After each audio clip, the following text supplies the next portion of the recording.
এমন নরম তুলতুলে মুখে দিলেই মিলে যায় এই মজাদার নাস্তা যদি বাচ্চা থেকে বড় সবাই পায়, সবাই চেটেপুটে খাবে। হ্যালো ফ্রেন্ডস, আসসালামু আলাইকুম। আজকের রেসিপিতে স্বাগতম জানাচ্ছি। প্রথমে একটি ডিম নিয়েছি।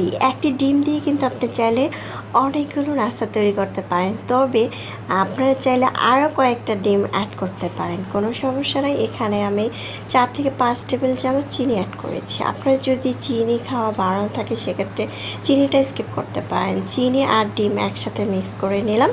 তারপর এখানে আমি লিকুইড দুধ দিয়ে দিলাম জাল করা 1 কাপের মতো।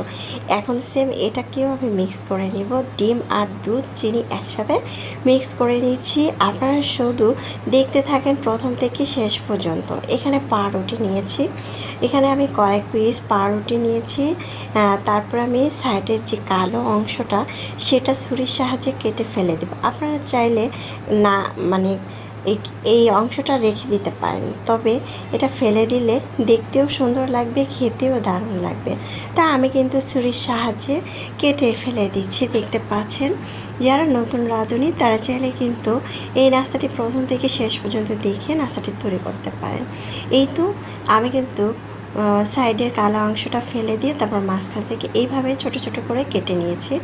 আপনি এইভাবে ছোট ছোট করে তৈরি করলে নাস্তাটি ভীষণ সুন্দর লাগে আর খেতেও দারুণ লাগে। এখন 2টা পিস রুটি দিয়ে তারপরে আমি মিক্স করে নিয়েছি দুধ, চিনি এবং ডিমের সাথে। তারপর বেশিক্ষণ ভিজিয়ে রাখা যাবে না, তাহলে কিন্তু অনেকটা গলে যাবে।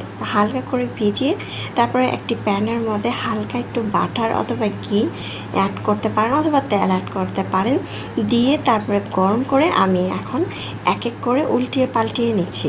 নাস্তাটি তৈরি করার সময় অবশ্যই একটু ধৈর্য ধরে তৈরি করবেন, চুলার পাশে দাঁড়িয়ে, না হলে পুড়ে যেতে পারে। নাস্তাটি পুড়ে গেলে তো খেতে ভালো লাগবে না। হালকা একটু লাল হলেই কিন্তু নাস্তাটি খেতে ভালো লাগবে।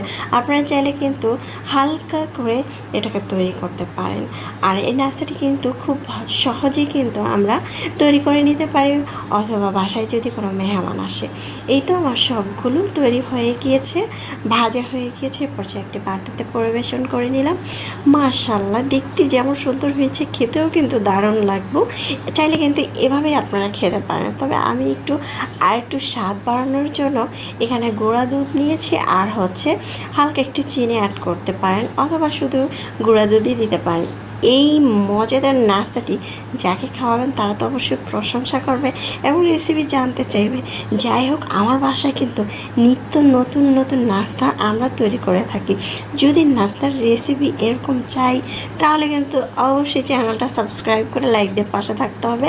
আর যারা ফেসবুক পেজ থেকে দেখছেন ফেসবুক পেজটাকে ফলো দিয়ে পাশে থাকবেন। আজকের নাস্তাটি কেমন হয়েছে অবশ্যই জানাবেন।